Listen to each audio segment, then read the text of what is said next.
Kia ora koutou katoa. Welcome to the Ministry of Health. Thank you very much for being here again today.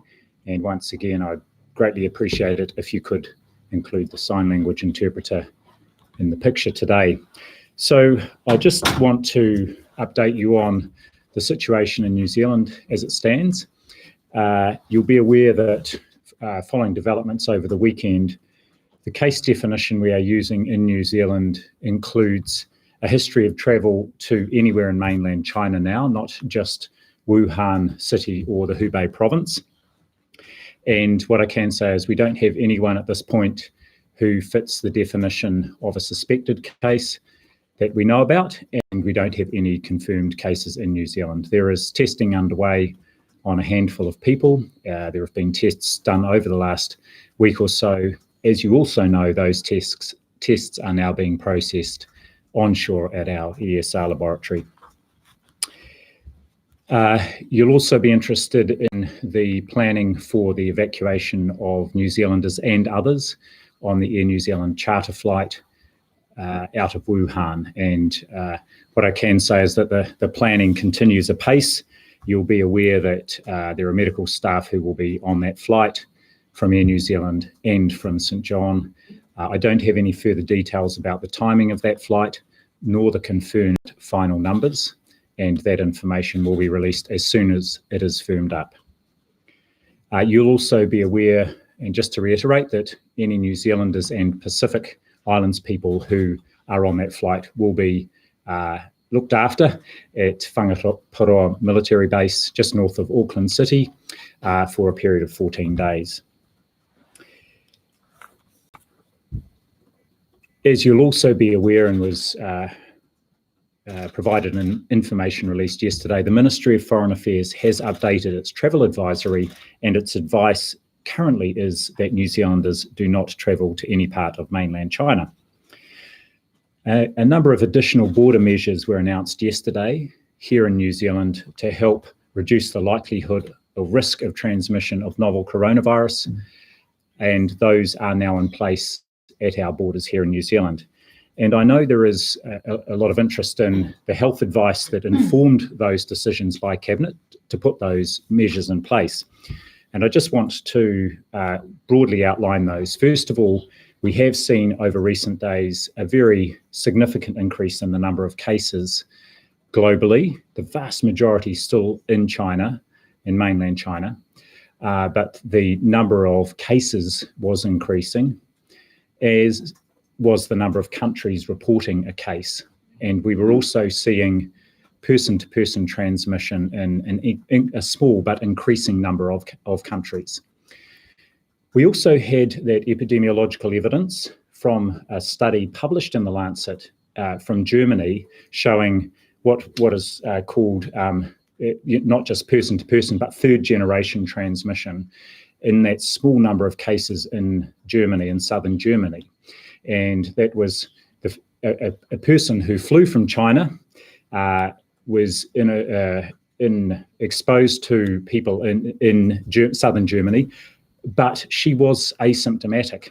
However, someone there caught the novel coronavirus, and then a couple of that person's colleagues also got unwell. So that is what's called actually second generation transmission outside of China.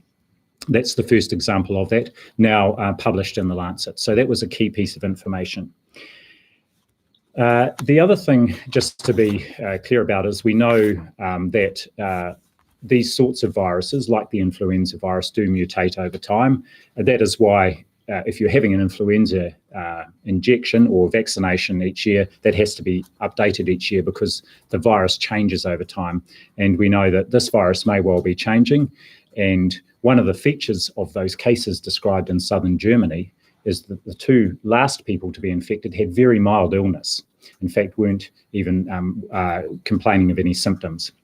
So their disease was only found on testing. So really what we're seeing is a rapidly evolving picture, a lot of uncertainty, and on that basis, we continued, and in close discussion with our health colleagues in Australia, we continued to take that very precautionary approach and advise the government to put in place some stricter border measures, to help reduce the likelihood of us getting a number of cases here in New Zealand and the potential for a sustained community outbreak.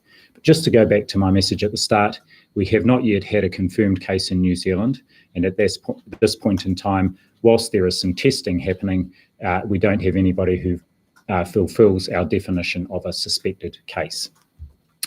Now, I'm happy to pause there and open to questions. How many Kiwi, Australians, Tongan and Samoans are expected to be on the flight? So I don't have the full detail about the numbers. That will be released. It's slightly moving feast, but the plane can take up to 300 people, and so we've made all the available seats there for anyone from those countries. Right, and do you know if they will be seated 2 metres apart from each other? Will they be social distancing? They will just be seated in the normal economy class seats and will be issued with masks and given very clear instructions about how to use the masks and also about how they should move around the plane to reduce the likelihood of any possible infection spread. I should say also, just reiterating the point that people will be assessed before they hop on the flight, and if there's any question they are symptomatic, then they won't be boarding the flight. Do you know if any of those people who are expected to get on the flight are feeling unwell at this stage?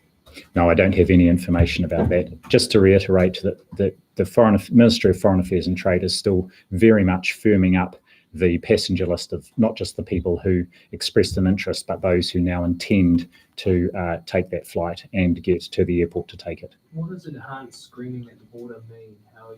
What measures are you implementing here? So, I said enhanced border measures, and that in particular is the restriction on people coming into New Zealand who have either been to China and are flying directly from China or have transited from China. As you will know from the Prime Minister's announcements yesterday, only New Zealand citizens, permanent residents and their families will be able to come into New Zealand if they have travelled to mainland China in the last 14 days. I point out too that includes New Zealand citizens who are from the countries of the realm, Tokelau, Niue and the Cook Islands. So it has been said it will be enhanced screening upon arrival. Is that the border measure you're referring to? It's not a medical screening? It's not a screening per se. I think there's a range of measures in place at the border. What will happen is that those New Zealanders coming off those flights who are allowed through the border, they've travelled either directly from China or have been in China, will be spoken to by health officials and given information about how they should self-isolate. So very clear information about what self-isolation means. So all New Zealanders coming in through the border will be expected to self-isolate and be given information about how to do that. Will that be monitored? That won't be actively monitored, but our experiences in these situations, and given there's a high level of public awareness that people will be self-monitoring in this instance, and they will have clear understanding of what just is expected of them. So they won't go to the quarantine centre? So the only people who will be looked after at Whangaparoa will be people who are coming in on the flight being evacuated out of Wuhan. Now, there's a very good reason for that, because as you'll see from the epidemiology and the number of cases which continues to grow, the majority are still in Wuhan or Hubei province. And we know that there's been disease in that area for longer than anywhere else. And so they're coming out of an area where there's a much higher risk of them having been exposed to the infection. Whilst there are small numbers of cases in the rest of China, there is some risk, but it's much lower. And so our judgment is that people can self-isolate at home, and we will make that expectation clear, and we are confident that people will comply with that. Are people being evacuated out of Wuhan still going to be charged $500? I know Australia scrapped their fee. I can't comment on that further than the fact that the information was provided a few days ago that would be the expectation. They will be charged $500, which is a partial cost for the flight. Are you able to comment with flights from China are still coming into the country? If people who are non-New Zealand nationals are on those flights, will they be turned away? What happens at that moment? Yes, correct. If they actually arrive at the border and they are non-New Zealand nationals, they will be required to, they won't be allowed to enter the country. So that's just to emphasise that the most important part of this border measure is actually the pre-screening that happens at the China end. So immigration officials and customs officials are looking at the pre-screening and at the passenger manifest at the other end to ensure that people who aren't travelling on a New Zealand passport don't actually get on the flight. Do you know if people have been turned away? I don't at this stage. It's the first day we've got this in place, but we'll be able to update on that tomorrow. So there are three flights coming from China to Auckland this afternoon. Mm-hmm. Are they part of that? Or Yes, any flight arriving today will be met with under the new arrangements and the people on that flight treated as such. Did the crew practice flying to Wuhan on simulators before they leave? Well, actually, I read that in the newspaper the other day. There was a very good article about the effort that had been put in by the crew to prepare for this flight.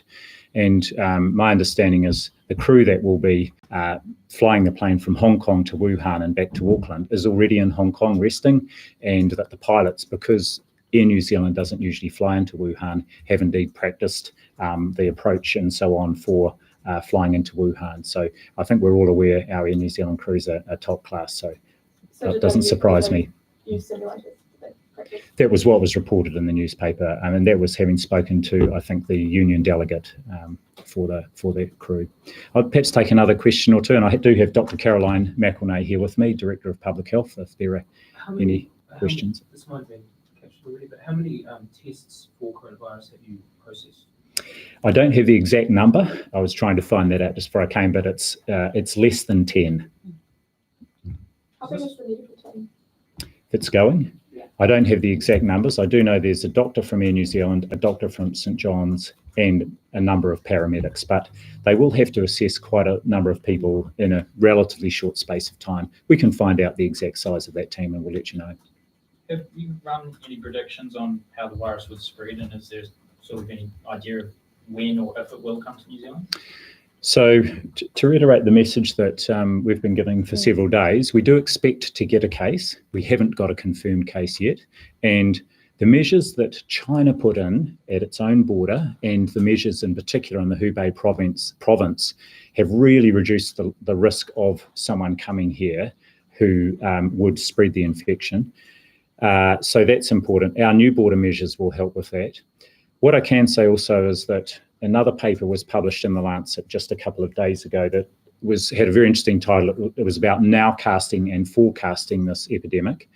And you may have seen that it was estimating there is a much larger number of cases than are being reported based on modelling. And in a way, that's not surprising, because we know that quite a number of people who get this infection have either no symptoms or quite mild symptoms. And so they may not even present for medical care, and then they may not be tested as well. So this is one of the key bits of new information that on which we based our updated advice. Caroline, did you want to comment on that too? Just to follow up, that the risk assessment that we did last week, we're now doing so that we're updating that with any new information that comes in. And in particular, we're looking at the disease outside of Wuhan and Hubei province, looking at what the pattern is in the rest of mainland China, because that's where we expect to see a dramatic increase in cases. So look, thank you very much. Again, really appreciate your support for us getting these messages out. And just to point people to the Ministry of Health website, once again, the information there is updated on a daily, if not more frequent basis. So kia ora koutou.